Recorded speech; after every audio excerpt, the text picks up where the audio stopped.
Am I the a-hole for allowing my husband to throw our teen girl, who is pregnant, out of the house? My son Ashton, M18, got his girlfriend Becky F17 pregnant. Her mother kicked her out, and since I couldn't let her live on the streets, she moved in. At the beginning, I was glad that she was with us because Ashton told us that her mother had problems of her own that made her treat Becky awfully. It certainly wouldn't have been a healthy environment for Becky and the baby, and otherwise, Becky has no one to help her.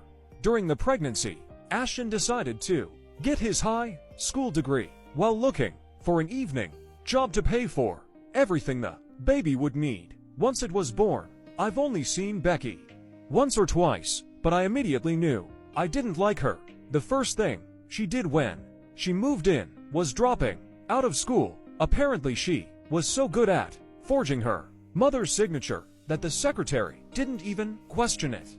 She didn't use the new free time she is now to look for a job. She even asked my husband and me for pocket money and sat in Ashton's room all day eating and sleeping.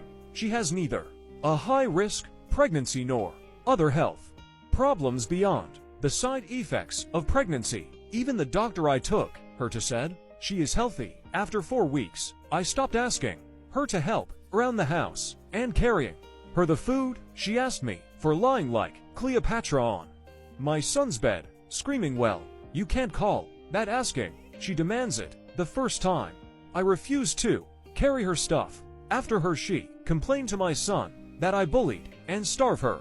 I then explained to my son in no uncertain terms that this is not the case, that I'm not the maid for his mistress just because she decides to do nothing and uses her pregnancy. She was 4 months at the point as an excuse for not finishing school or helping around the house. Doesn't mean I put up with everything for her. The tip of the iceberg was when I got ready to go out with my girlfriends once a month, my mom's friends, and I meet up for a few drinks. This time we wanted to go to a Mexican bar serving tapas. I have to say, I was really looking forward to it. I was walking out of the house when I heard her behind me asking where I was going. I told her the bar's name, and she just laughed and said I look like I was going to a brothel. She thinks it's very nice of me that I'm trying to generate extra income to help her and the baby.